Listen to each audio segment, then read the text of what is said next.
Hello, Mike. Hello, Mike, Daphne.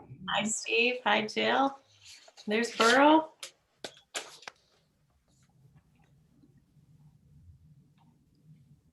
You're all spiffy in your suit jacket, Steve.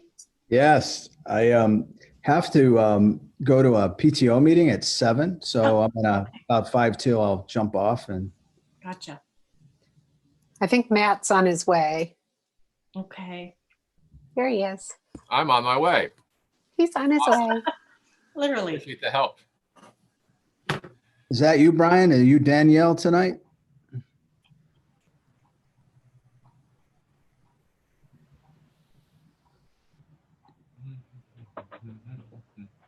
Hello, yes, Steve. Oh, Brian.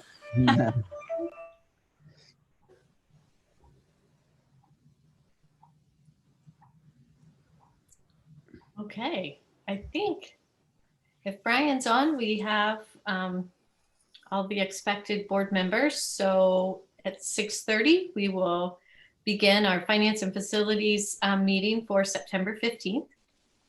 There are 3 items on the agenda. There is a 4th one with other, but I have not been apprised of anything that needed to fill that at this point. So we will discuss these 3 items, and I'll turn it over to Treasurer Relingo to handle all 3 of them, actually.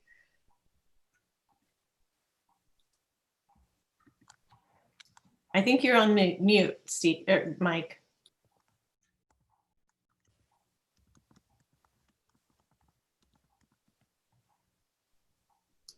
We still can't hear you.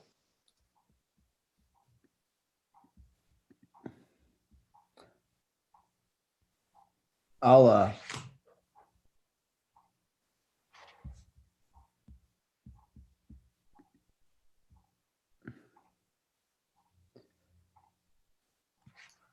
I see your screen, but we still don't hear you. I'm gonna go see if I can help Mike real quick. Okay, thank you, Steve. Hey, Mike. No, I can't hear you.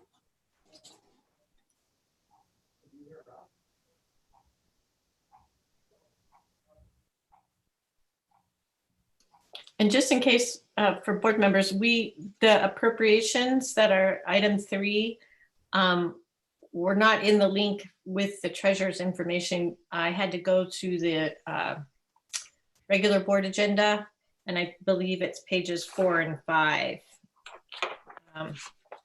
If you would like to reference those when we get to that piece.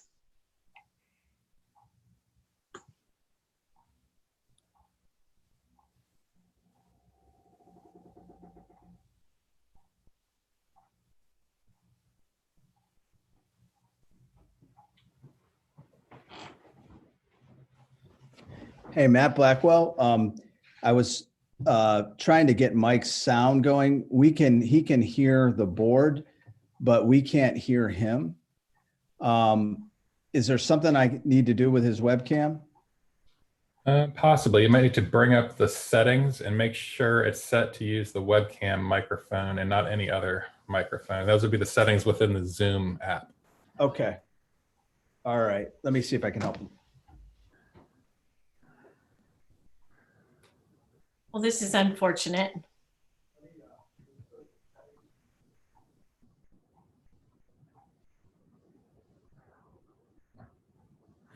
It's funny, I can hear Steve somehow, but not through we must just be hearing him down the hall on the microphone. It must be. I can't hear it, but then again, I'm hearing impaired.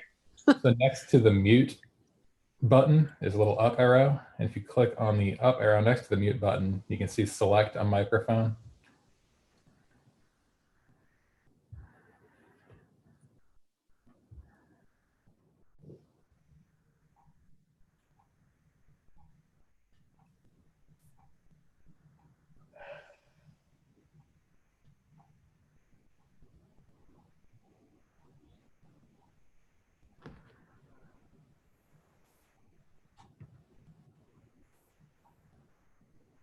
I guess we could test and see how well people can read lips.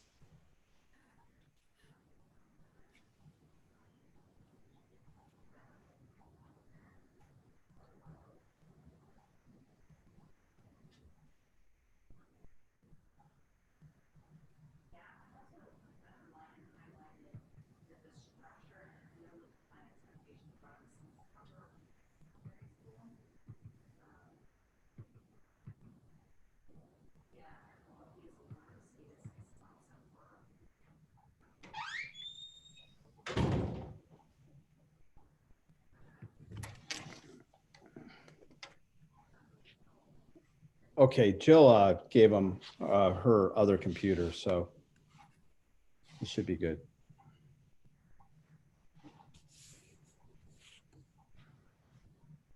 You guys are a great SWAT team there.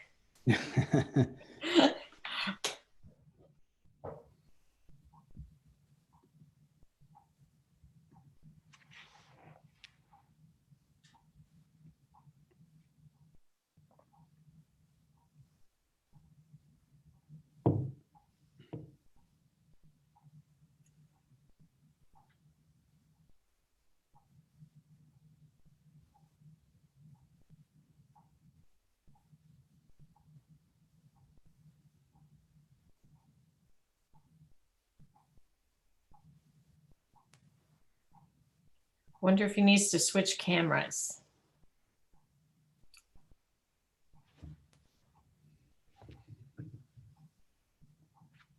Yeah, let me go back in. He might be trying to use his desktop for the presentation. Hello? Yeah, can you hear me? Am I coming through?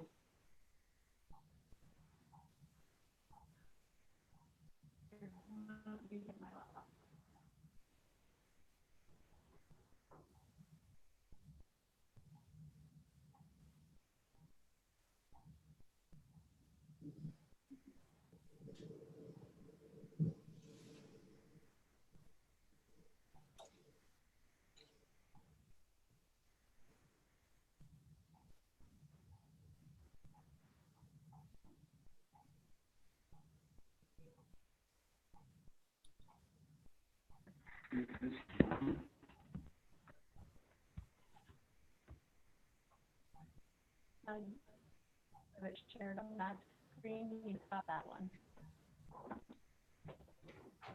If you just, No, stop there. Okay. and now you want to do it from there, from that screen. You'll have to use the touchpad on a laptop. Steve, you just got really big on the screen. I did. Yeah. Back up. I'll back up here. And then, How does this move? Can I move this over? Okay. Can you hear me? Yes. Oh, finally, sorry. I can barely hear you. Can others hear him? No, he kind of sounds like he's underwater. That's a good way to describe it.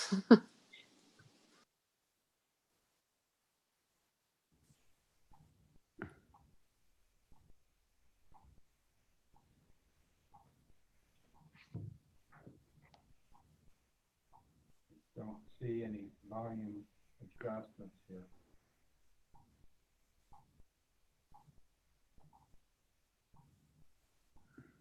So you can't make out what I'm saying? It's muffled or? Can you hear him? I can hear him okay. It's pretty faint. I'm not sure. Let me go turn up his volume. Steve, is it possible he could come in your office? Yeah, we can do that. The only issue is I have to jump off and do the PTO meeting, and it's a Zoom meeting, so Oh, right. I maybe. You could come in my office though.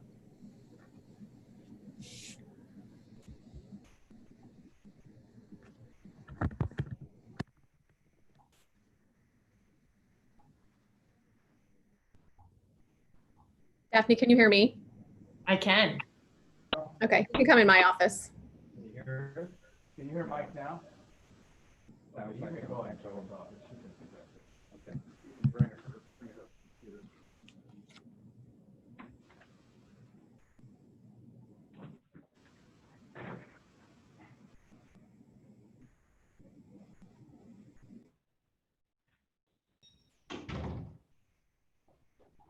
Thank you, Jill.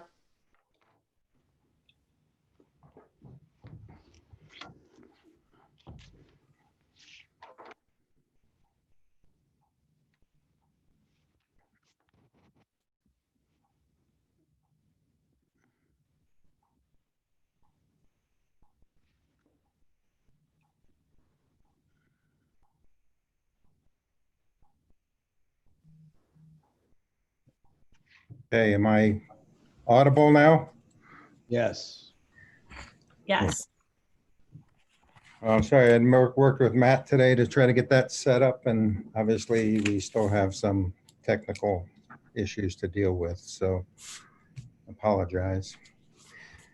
Um, So just to recap, the financial results for August, total cash balances at 52.6. The majority of that is in construction and PI funds. We have operating general fund cash balance of 22.2 versus 31.5. That's primarily lower due to the delay in tax receipts. So operating receipts being 15.8 million in August, close to estimates, but down 11.7 because there was a deferral in the final settlement of taxes this year to September 25th. I would say most every treasurer in the county is anxiously awaiting those numbers because they do have a material impact on the updated forecast that we're currently compiling.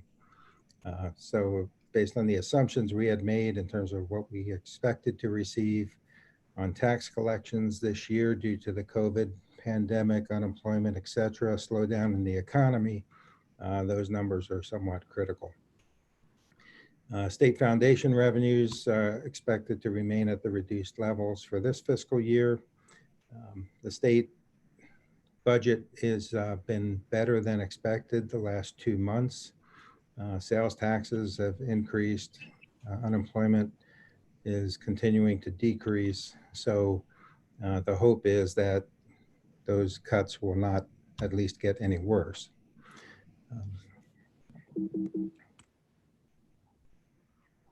On the expenditure side, again, approximate plan amounts.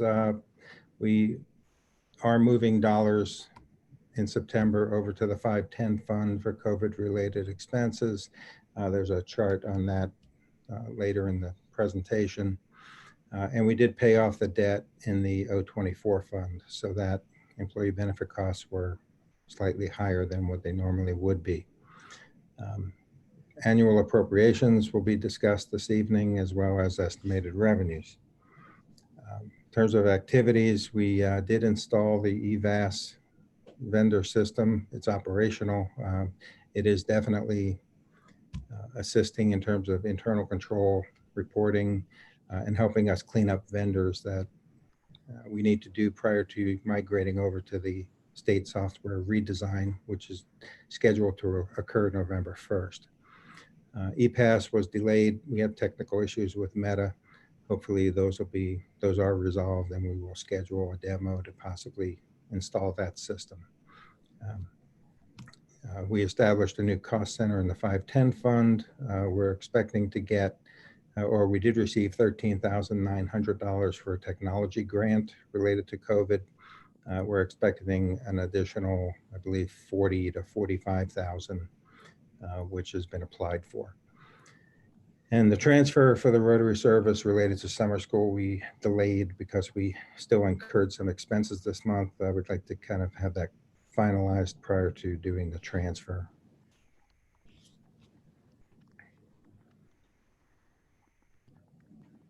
Okay, this next slide. This the recap of revenues and expenditures versus estimates. Again, year-to-date basis, somewhat under, but not materially different than what's expected. A lot of it will depend on what that final settlement will be in September. If we scroll down to expenditures, again, so usually at this point, there's timing differences in terms of when expenditures occur versus when the estimates were done on a monthly basis. I typically look at the prior year or year or two and look at trends to see how much to estimate for each given month. So that, what I could start doing is sharing that forecast going forward if you would like to see that. But on a year-to-date basis, not materially different. If you scroll to the right, go back up.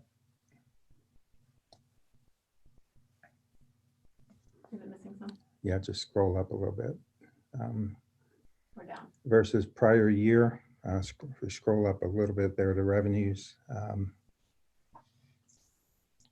So 11.7 million under. I do expect, that gap will be closed significantly in September.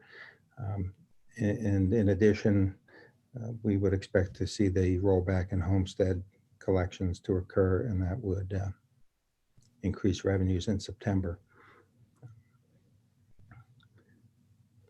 On the expenditure side, where salaries, wages, benefits are pretty much tracking where I think they would be, with about a 4% increase year over year, which was forecasted to include new hires, steps, any wage adjustments, etc.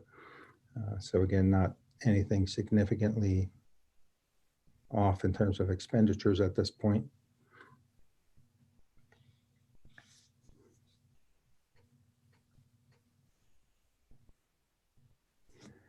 So if we look at expenditures versus the appropriations that I've been asking you to approve this evening.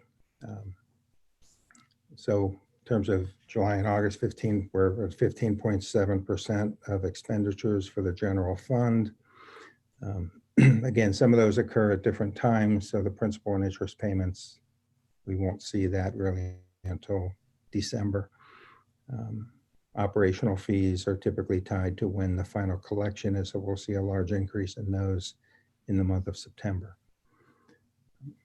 And I just listed out all the other funds that we are appropriating and just keeping track of the expenditures versus the appropriation on a monthly and year-to-date basis. So are you saying that the general fund, the 001 total appropriation should be 99,019,019? In this chart, this includes the principal and interest payments that are part of the 002 fund. Okay. The actual appropriation. So we track things differently when it comes to the general fund because we have debt related to general fund activities, which was segregated out years ago, and it's included in the receipts and expenditures of the general fund, even though it's 002 debt. So it's technically appropriated in the 002 fund, but we're tracking it in the 001 as an expenditure and receipt. Okay. So the 99 minus the 1.8 is where we get to the 97.9, yes. right? Okay. So you can keep scrolling down. Again, this is just a new chart that I put in to kind of keep track of where we are with all the funds on a year-to-date basis versus appropriation. The next chart kind of lays out the spending authority that we have based on appropriations. So we have outstanding encumbrances at July 1st of 2020. We also then appropriate funds for this fiscal year. So when you combine those two, that's the total spending authority that we have to issue payments out of each fund. If you scroll a bit to the right, the current outstanding encumbrances are what are on the books at the end of August, plus our year-to-date expenditures. That would equal the total expended against that spending authority. And then the next column, scroll to the right, that would leave the available appropriation for the fiscal year. If that amount goes negative, and there's a $200 item in the governor's emergency relief, which I think we just need to reclass. It was coded into the incorrect fund.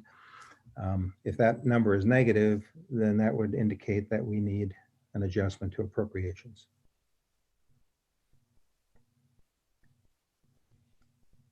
So I added this chart just so you had a feel for kind of where we are tracking on a year-to-date basis versus appropriations. Okay. I like that. Any questions on that one?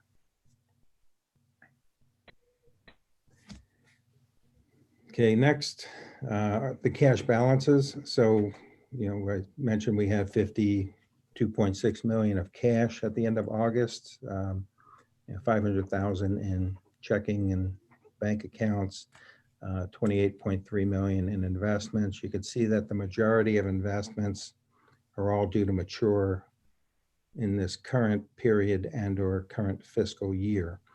So the current means they're available immediately. The fiscal year means that they are due to mature between now and June 30th of 2021. So again, the majority of those funds being in construction, so 18 million is sitting in Red Tree for the current fiscal year and 5.3. Those expenditures will cover the cost of the construction for the new Lincoln Elementary and projects associated with those. So again, 80% of our investments are all due to mature before June of this year. I can't tend to put money out too much further than that today because, based on the current forecast, we do go negative and we will need to have cash balances available in the shorter term rather than 4 to 5 years down the road. Hey, Mike, Yes. on that, the deposits at the top there, Mhm. is Regions Bank a relatively new depository for us? No, that's been on the books for a while. I think it relates to payroll in some way. Okay, because I mean, I don't know that there's a Regions Bank is a southern mid-Atlantic coast bank. I will look into that one. I mean, the activity is small, right? Mhm. It's either a payroll and or an insurance related fund. Gotcha.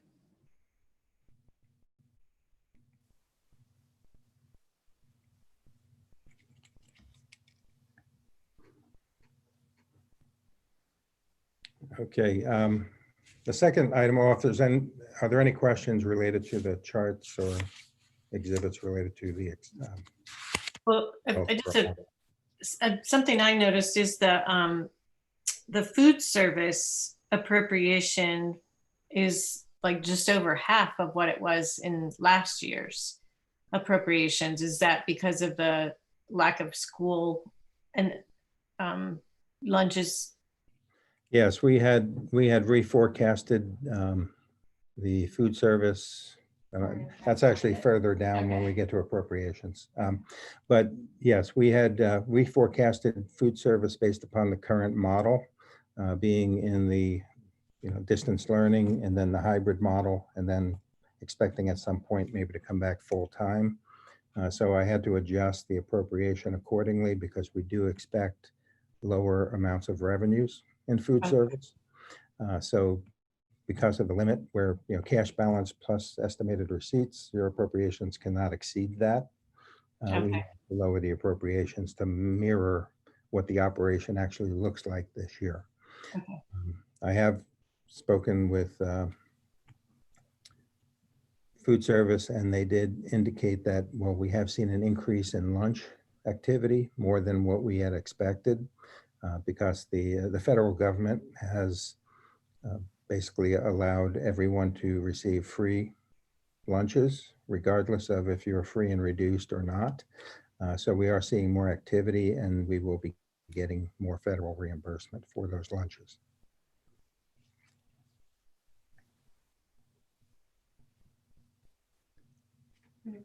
Yes. So on the COVID-related expenses for the ESSER Fund 507 and the other coronavirus relief fund, the 510, what we had through the end of August was about 288,000 of committed expenditures of the total allocation, which was 791,000 for Gahanna schools. Since that time, I'm starting to see more activity. So this will primarily be used I believe, Jill, you can help with educational software related to distance learning and even the hybrid environment, technology cost, where we will be needing to purchase additional technology to handle that situation. So those funds, will definitely be used up. This fund can be expended through, I believe, December of 2022.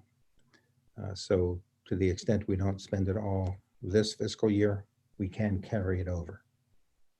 The non-public allocation of the fund was 192,000, but we also just received notice that they've changed the methodology on how those funds need to be calculated.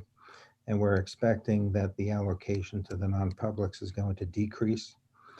So we're meeting tomorrow to kind of review that and see, we need to schedule meetings with each of the non-publics to determine how their numbers might be impacted. In the 510 fund, we've made a higher percentage of expenditures of the total, mostly for PPE. And I've seen, again, more purchase orders coming through this month related to this activity. So Joe, if you scroll down a little bit more, the total 238,000 versus the 392. We are probably going to be spending close to 300,000, 320 by the end of September. These funds must be expended by December 30th of this year, and we should have no difficulty reaching that level.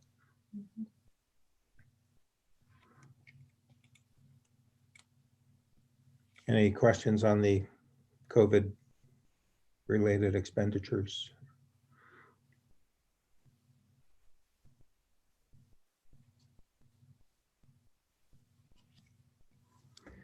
Okay, the next thing, which I guess technically we don't need board approval, but I've always historically included this whenever we did appropriation requests or changes. We also would have the board approve revenue adjustments because the estimated revenues do need to be filed with the county auditor in order to justify the amount of the appropriation that you're requesting.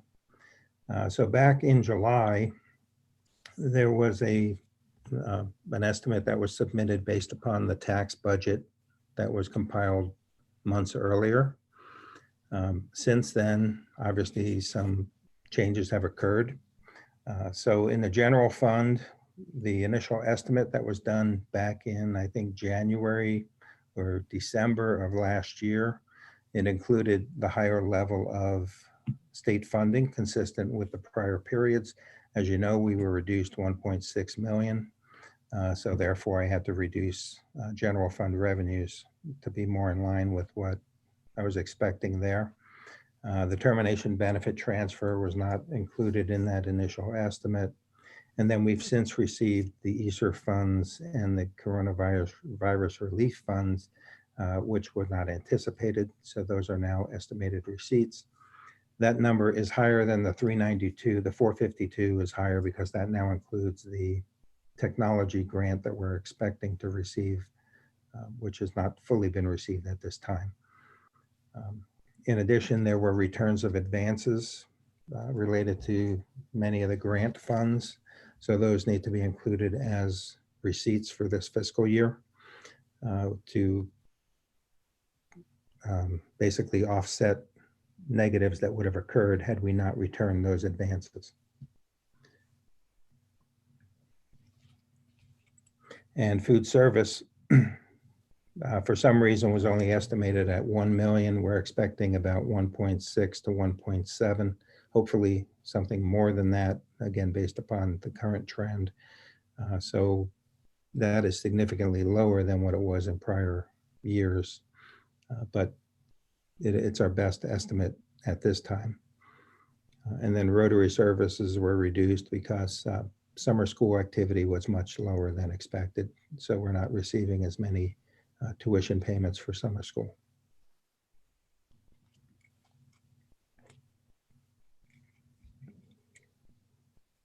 So the next chart basically shows the flow of the beginning cash balance minus encumbrances is the amount of unencumbered cash that we are allowed to appropriate. That plus estimated receipts gives us the total resources available for the current fiscal year and going forward. So if you take the unencumbered cash balance plus the estimated revenue, that will give you the total resources of which we can appropriate in this fiscal year or future periods. And then the next column is the actual appropriation. You scroll to the right, Joe. I'm scrolled Oh, over you're as far as scrolled I over, can. so I think it might it's be. just because I'm kind of blocking the screen here. Okay, so the next column is the actual appropriation that we're requesting. And then the last column is over under appropriation. You cannot be over appropriated. So that balance must be 0 or greater. So at this point, we have not appropriated all of the funds because we don't expect to use them in the current fiscal year.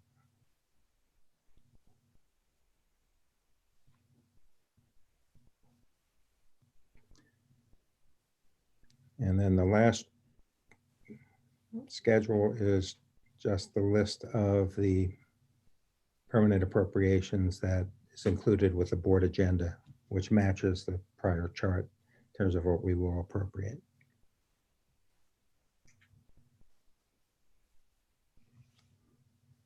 Any questions on appropriations or resources?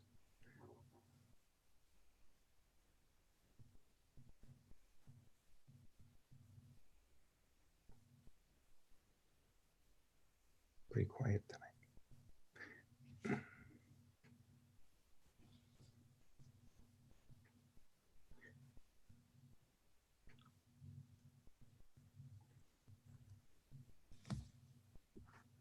Can we hear Daphne? She's on mute. Daphne, you're on mute. Daphne, you're on mute. Oh, still on mute.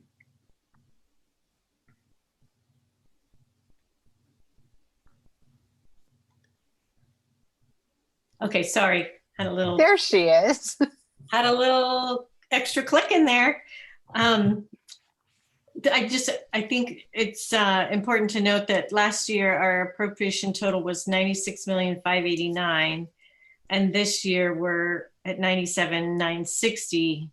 And as people remember, we added the mental health specialists and just the increased technology costs, I think, make up a great deal of that increase, right? I would agree, yes. Mm-hmm. So we're still watching every expense, trying to use federal funds and state funds or where we can to preserve the general fund dollars. So Yeah, what I did not adjust for yet is the impact of the coronavirus relief funds. You know, if you recall, when we did the forecast in May, we were assuming that by the fall, we would be back in school and classes, and that many of these expenditures that we're incurring today would not necessarily be incremental to what we had planned for. That is turning out not to be the case. We are using the bulk of those funds, if not more, for things that we had hoped could be used to offset expenses that would be, recurring. We are doing an update to the forecast, or actually the November forecast, which is for this next period. There will be definitely some adjustments needed on the expenditure side, but I also am anticipating that the revenue reductions that we had anticipated, especially maybe in the tax collection area, will not be as great or as deep as we had forecasted. So to the extent I anticipate some additional expenses, I'm also anticipating some additional revenues to offset that. May not help out much on the bottom line, but at least it would not make the forecast worse. Because we do know that, for example, on the revenue side, we are going to see fewer receipts when it comes to fees, rentals, and some of those things that in a normal school year would bring in significant dollars, even on tuition also. Those are not going to materialize to the same amount that we've historically received, and that will have a negative impact. But again, I do think there are positives. So again, waiting anxiously for that settlement on September 25th to see where we are. And also then with the abatement revenue and the TIFs to see if those revenues are more consistent with what they've been historically, as opposed to any reductions because of the losses that companies have incurred due to COVID. So I think it's fair to say that our month-to-month financial picture is not going to be the very programmed or anticipated that we have had in previous years, because we're dealing with all the COVID and extraneous expenses related to that, plus the revenue fluctuations. So it's Yeah, going this to be is an interesting fall. it's a challenging time when trying to forecast, where we are and where we need to go, where we're going to be, 6 months down the road, Yeah. without having definitive dates as to when things are going to occur. We know we're coming back in a hybrid model, which will help, with some of the operating costs or bringing in more fees, et cetera. But until we get back in school full time, certainly we still have quite a bit of uncertainty. You're muted again, Daph. I'm sorry. Matt, did you have a question? I thought I didn't. I just wanted to say thanks to Mike to have those some good data there. So I appreciate that. That's all. No questions.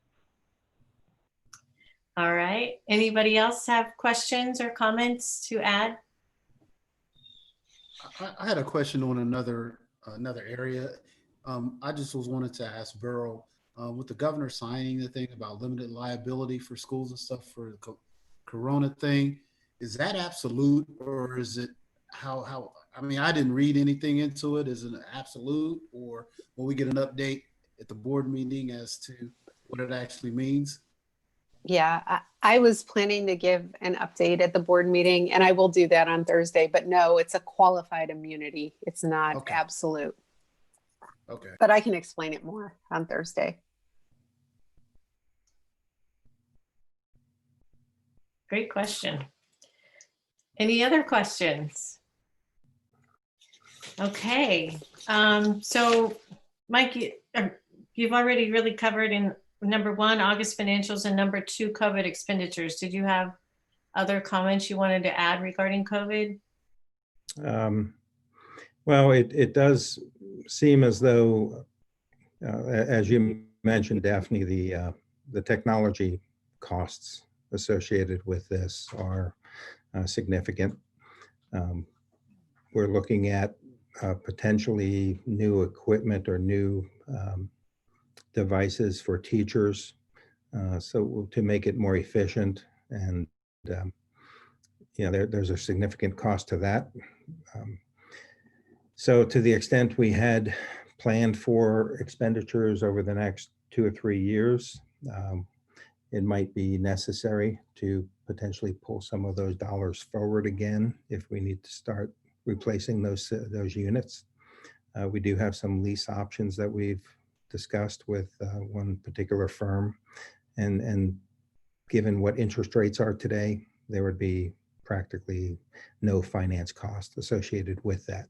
So if we were to spend 600, 700, whatever the price tag is, we can pay that off over, say, a 3 to 4 year period, own the equipment at the end of the lease term, and pay little to no interest on the borrowing. So that is one of the big pluses today with the interest rates the way they are. Mm-hmm. Right. Absolutely. And then we had just had to broaden our bandwidth, which that was what, 300,000? I I'd don't, say. don't have that number offhand. Somehow I was thinking I it can, was. I could check on what that was. That's okay. That's good. How about any questions or additional comments on the permanent appropriations for fiscal year 2021?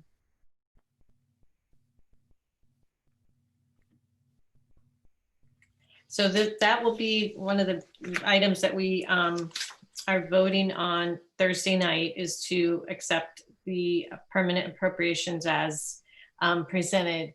And just if people are tuning in or listening to this and these terms are a little different, Mike showed us the appropriated revenue sources, which are added to fund balances to give us the amount that we can spend, which are the appropriations. Those are in essence the cap on the amount in each category that can be spent. So it's the method that the board has of capping expenses by type, basically, for a little primer there. Ohio law does not allow us to go into deficit spending. Right. So that's the way we do that. Okay, well, that concludes the agenda items. And again, if people have questions or concerns, please reach out to myself or to Mike Verlingo, our treasurer, and our information is on the GahannaSchools.org website. And we will adjourn the meeting. Thank you. Thank you. Good night. Thanks, everybody. Okay, good night. Good night.